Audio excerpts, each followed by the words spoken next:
Classificação indicativa. Livre para todos os públicos.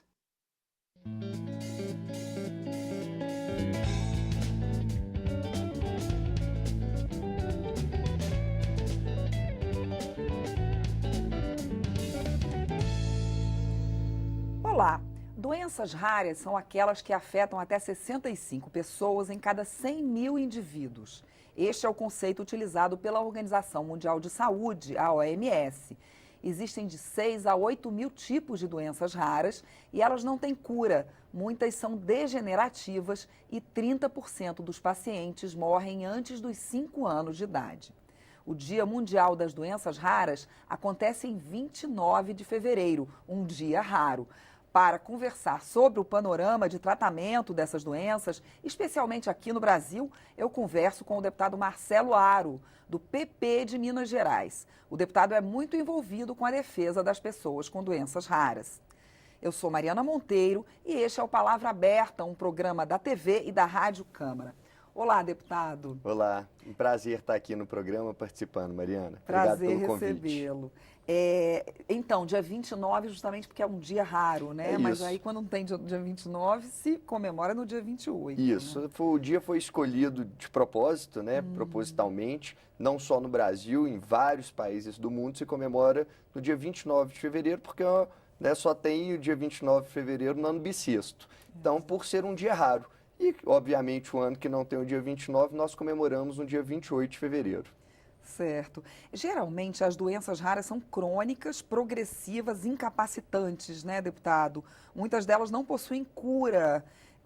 Então, quais são os tipos de tratamento por que passam esses pacientes? Olha, primeiro, Mariana, é importante as pessoas entenderem que 75% das doenças raras, elas acometem crianças, né? Então, 80% delas são de origem genéticas, então a pessoa já nasce com aquela doença. Infelizmente, como você bem disse no começo do programa, 30% das pessoas com doenças raras, das crianças com doenças raras, não passam dos 5 anos de idade no Brasil. Isso é muito triste e muitas vezes a gente tem, né, essa estatística, nós temos esse número por falta de diagnóstico, né? Então, como você disse, para saber qual o tratamento, para saber o que fazer, o primeiro passo é o diagnóstico.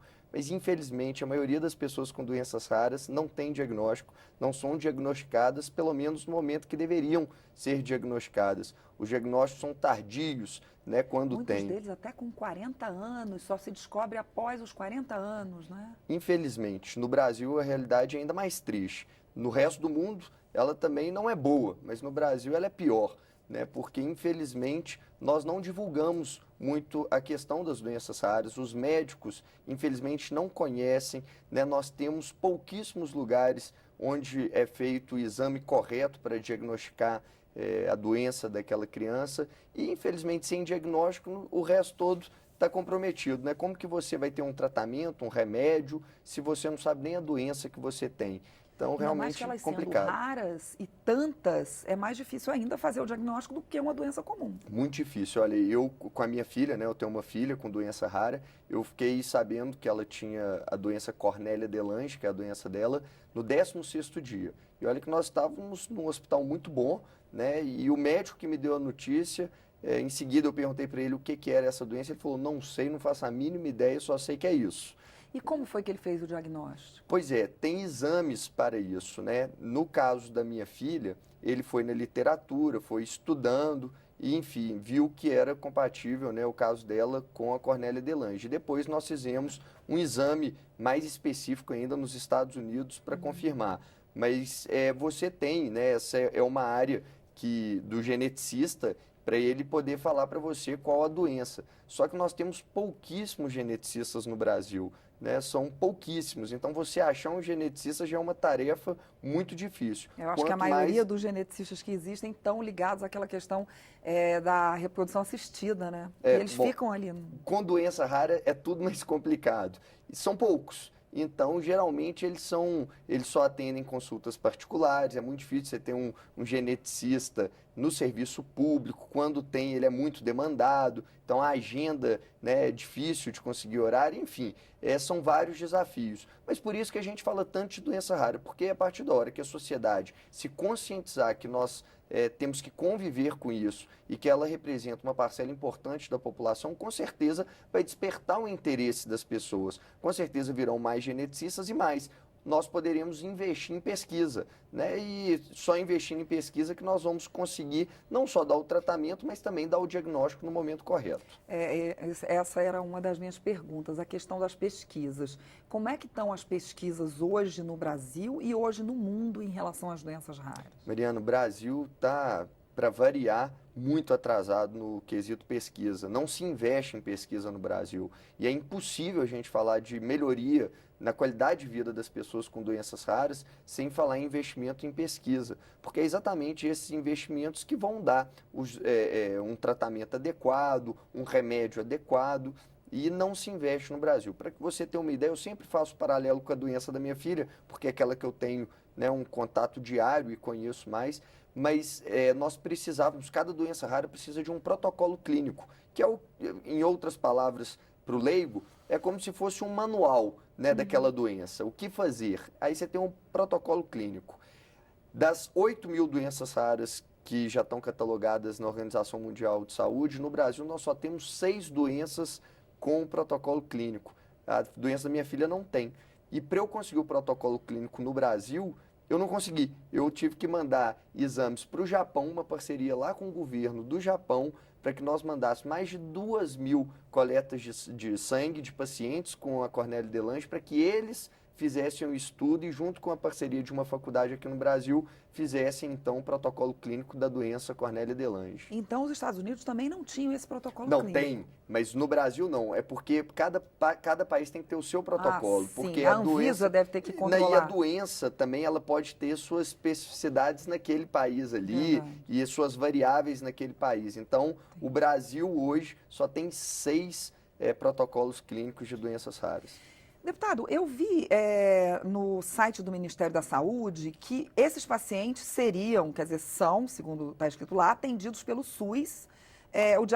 O diagnóstico é feito com recursos do Fundo de Ações Estratégicas e Compensação, FAEC, e é repassado, enfim, os recursos desse fundo para os estados, Distrito Federal e municípios. O senhor acha, então, que isso não tem funcionado?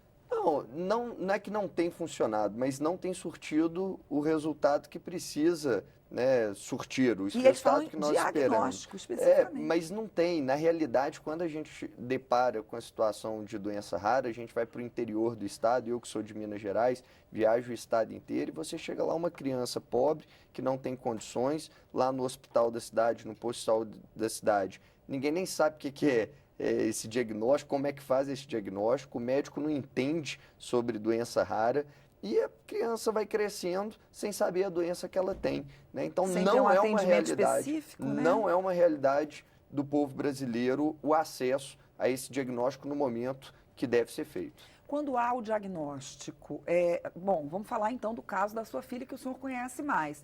No caso da doença dela, que é a Cornélia de Lange, como é o atendimento? Olha, no caso dela não tem um remédio específico para ela tomar.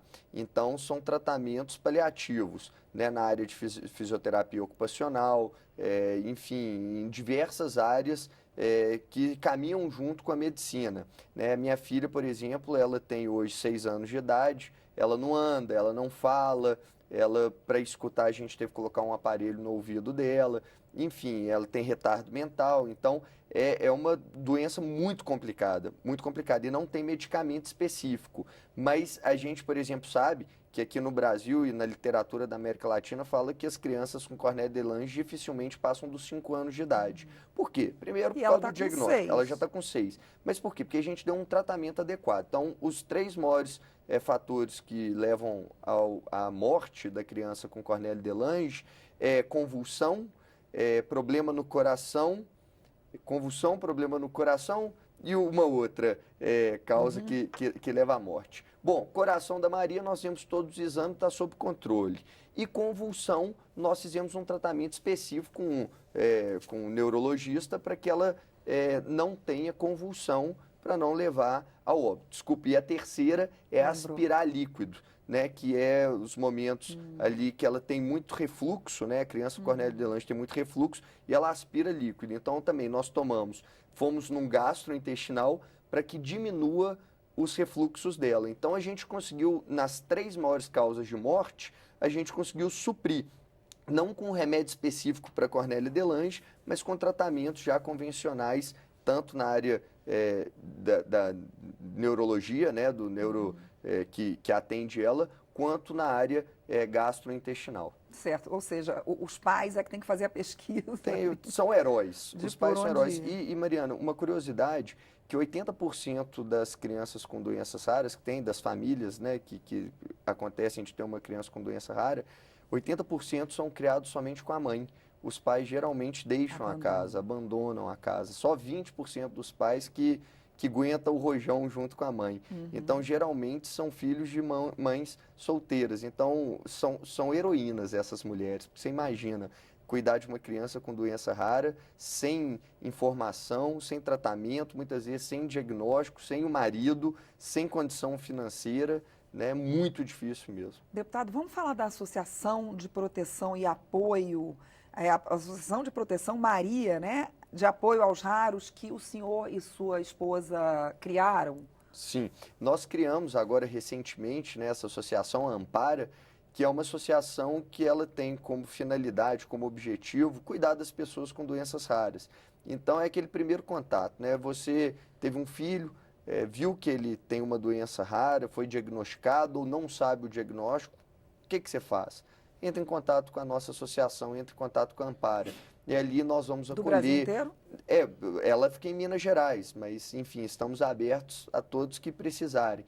E a ideia é que ali seja um centro de acolhimento dessas pessoas, né, para que ela possa ir lá, aí a gente coloca ela em contato com famílias que também têm a mesma doença, que o filho também tem a mesma doença, para que troquem experiência, e a gente pode começar ali, quem sabe, ajudar em alguns tratamentos específicos, fisioterapia, fonoaudióloga, né? A gente vai ter alguns profissionais da área de saúde, que são voluntários, que vão estar nos ajudando lá, e podem fazer esse primeiro atendimento, começar um programa de assistência para essas pessoas. Então, a Ampara, ela tem essa finalidade, de acolher as pessoas com doenças raras. Então, o site deve ser www.ampara. Eu não sei se o site ainda está pronto, né? Porque é uma associação, eu não sou presidente da associação, fui o fundador. Podem entrar em contato direto com o meu gabinete, a gente, com certeza, no gabinete o pessoal vai dar informações mais completas e precisas. Tá certo. Gabinete, então, do deputado Marcelo Aro, aqui na Câmara. Deputado, muito obrigada pela sua participação. Infelizmente, nosso tempo acabou. Eu conversei com o deputado Marcelo Aro, do PP de Minas Gerais, sobre as doenças raras e como o Brasil vem lidando com elas. Eu sou Mariana Monteiro e este é o Palavra Aberta, um programa da TV e da Rádio Câmara. Para assistir a esta e outras edições, você acessa câmara.leg.br/palavra aberta. Até mais.